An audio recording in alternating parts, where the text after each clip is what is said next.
Today, I would like to, as I said, I'd like to explore what I believe is a very common belief. And before I tell you what the belief is, I want to mention to you that probably some of you will immediately recognize that you have this belief.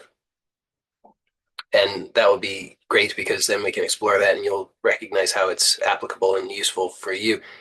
Some of you, though, might, upon hearing what the belief is, you might say, "Oh, no, I don't believe that. I don't believe that at all. Nothing could be further from the truth." And it's certainly possible that you don't have that belief, although I highly doubt it. I do invite you to keep an open mind, even if initially you think you don't have this belief. I'm not telling you you do, but I do invite you to keep an open mind and consider the possibility that you might, because I really think that it is extremely common. With that said, let me tell you what I think, what the belief is.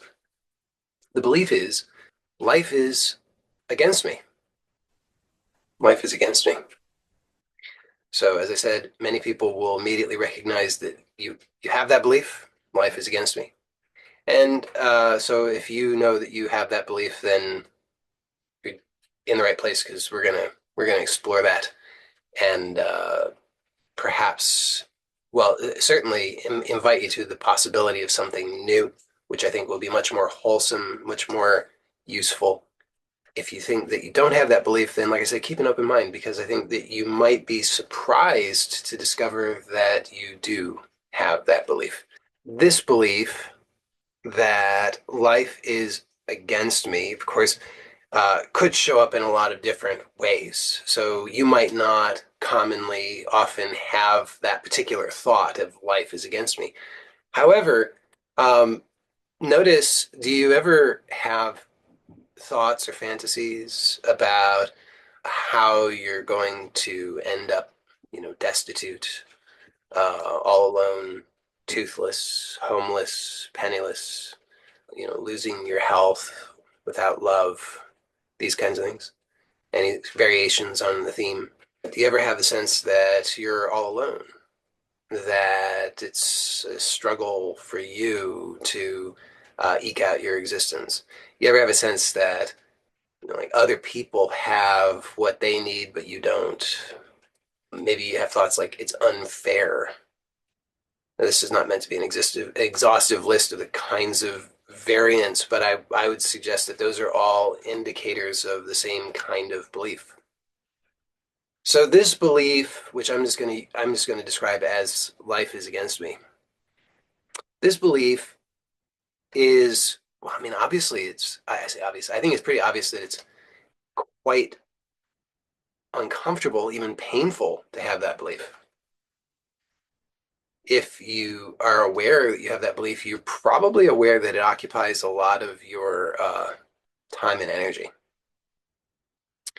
And so, really, actually, I think that at a fundamental level, what this belief does is it switches us into a mode of perception that alters quite significantly how we perceive, what options we are able to recognize or acknowledge, and our entire experience of life. So what I think it does is it puts us into a mode in which we feel unsafe. And when we feel unsafe, then we we large parts of our what's potential for us, a lot of the potential of our experience just gets shut down because if we feel unsafe, then our focus is going to be on how to avoid threats or how to survive. And so we're not going to be in a good position. We won't be in any position whatsoever in order to actually truly sustain a real sense of abundance or to really accept our real inheritance as creative beings, as vital, energetic beings, as beings who have real, immediate access to connection and love I think that this belief is very impactful in a harmful way. And I think that it gives shape to, in a very significant way, to a person's entire experience of life. And a lot of people don't even know that this is what's going on for them. A lot of people don't even know that there's another way. And people just get locked into this mode of fear and survival.